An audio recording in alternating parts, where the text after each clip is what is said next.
traveling with a crew of 4 and need a ride.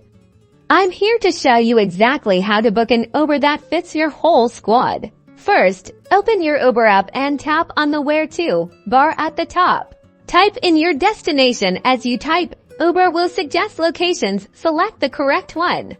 Now, here's the key part. Scroll through the ride options until you find one that specifically fits for people. UberXL is often a great choice for larger groups, but always double-check the passenger limit listed under each option. See that little icon of people? That confirms the car can handle your group size. Check the estimated fare and pickup time. If everything looks good, €1. Why Euro? Tap confirm UberXL or whichever option you chose. One last tip before you confirm, double check your pickup location is accurate so your driver knows exactly where to find you.